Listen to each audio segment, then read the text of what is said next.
What up, y'all? I'm No Justin No Peace, aka Justin Brandon, one half of the Loose Cannons podcast, and I'm here with a different video for you guys today. My thumbs be going, y'all. I mean, to tell you, the worst thing they did was put Amazon on my phone, because my thumbs been going during the quarantine. For a long time, I've been a DVD collector.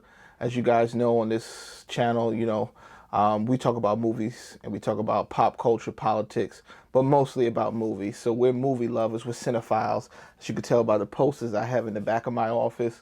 But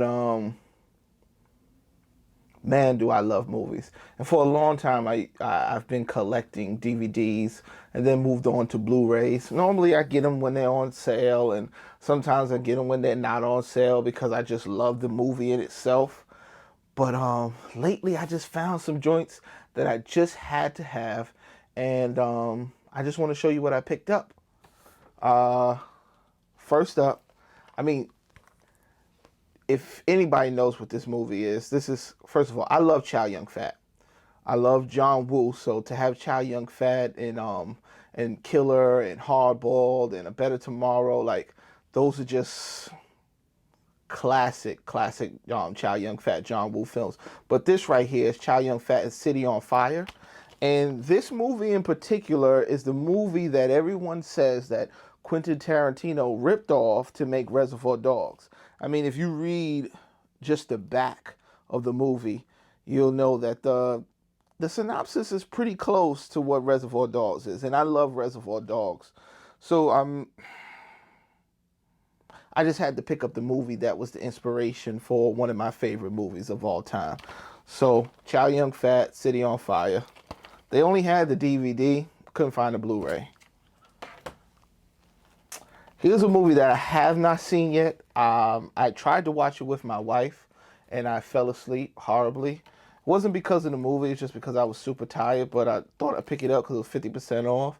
But Atomic Blonde. Charlize Theron. I thought Charlize Theron was really good in The Old Guard. She's been good in a lot of action films, and this is like just from the scenes that I've seen and from watching clips on YouTube and stuff like that, it was like really strong John Wick-esque type of action. I like really hardcore action. I don't really know why I brought this, but I brought this. I was on Amazon, and I think this was when I was buying City on Fire, that City of Violence popped up. And I was just reading the synopsis, and I just thought it was dope. When I was living in New York City, in the mall that I would frequent, there was a stand that would have like a bunch of kung fu films and just stuff from Asia, and I fell in love with the kung fu genre because of my father and my brother and who they were. They really, really love kung fu movies, and then it just spilled on over to me. So just keeping it going. But this, I've obviously seen The Warriors. This is a classic, but this is the ultimate director's cut. I don't think I've seen the director's cut before, but I just wanted to have this in my collection of Blu-rays. I probably will watch it this month. But yeah, The Warriors. The Warriors is dope. I never read the book. I found out it was based off a book. But this right here. Now, I actually took a while before I got this to watch this. Actually, my brother loves this movie. He would tell me about it. Directed by Abel Ferrara. King of New York. Starring Lawrence Fishburne and Christopher Walken.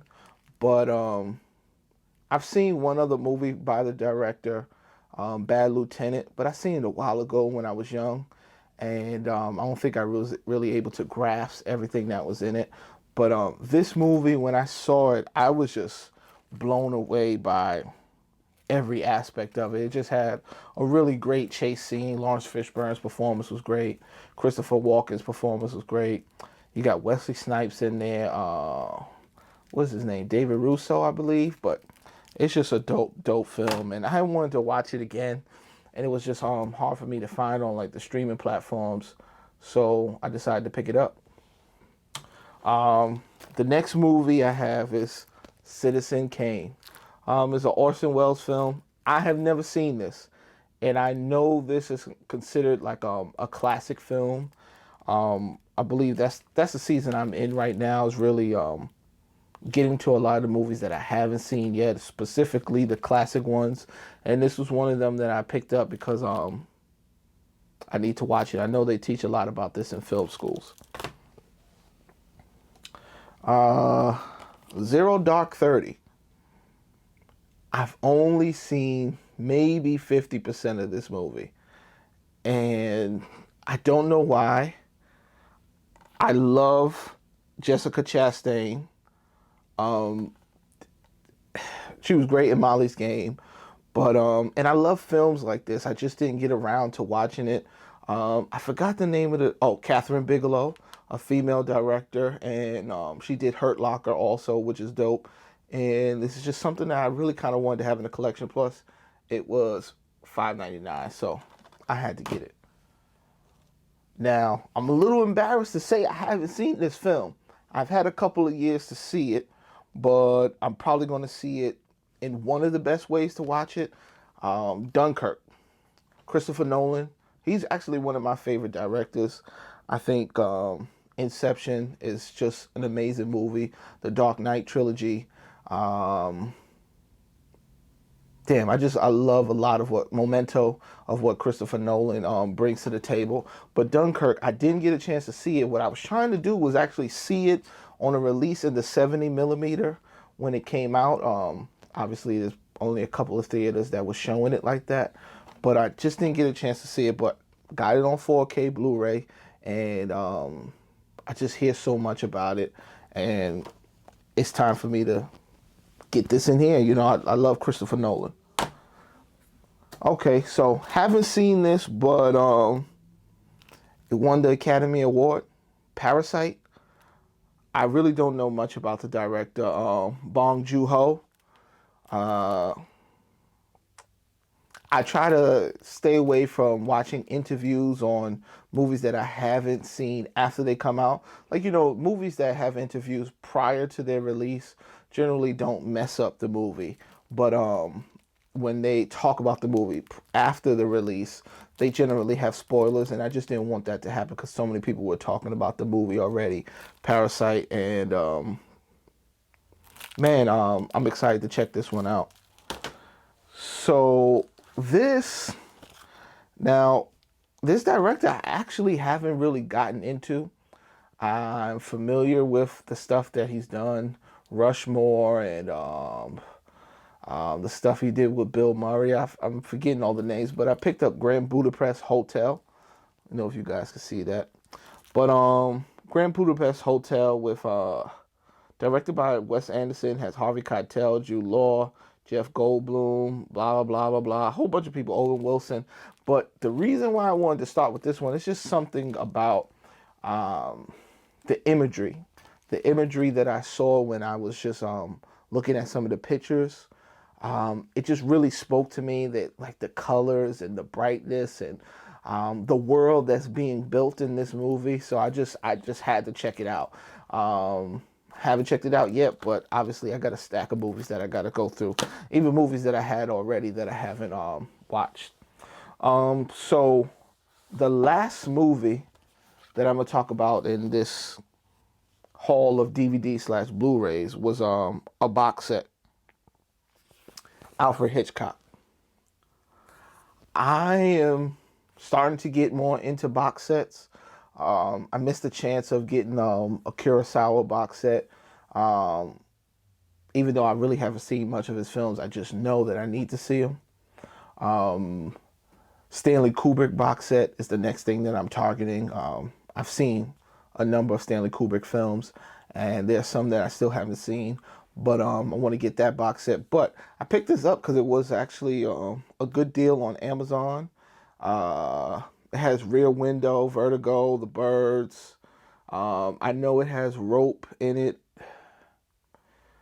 Torn Curtain, Topaz, and Psycho. I've obviously seen Psycho from Alfred Hitchcock.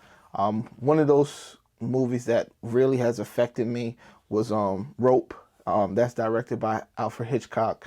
And basically it takes place in one apartment, and it's shot to look as if, similar to 1917, it's shot to look as if there are no cuts, as if it's like one full shot. But as a filmmaker, you could see the things that they utilize, just like in 1917, to actually cut, but not very often. Some really long takes, but they use zooming in or walls or following a particular pattern to cut there, so that you don't actually see, as the viewer, the cut, so it feels like one continuous shot.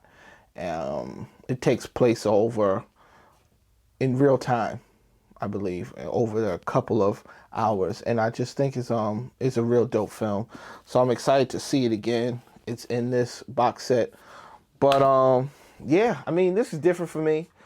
This is different for the channel, the Loose Cannons channel. Normally I'm doing the reviews with my partner Lou Rivers, and we're talking about stuff that recently came out. You guys let me know. Should I start doing some more old reviews, some reviews of movies that I didn't get a chance to see that now I'm collecting as DVDs? Do you want to see more DVD collection videos? Let me know. Comment down below, like, share, and subscribe. And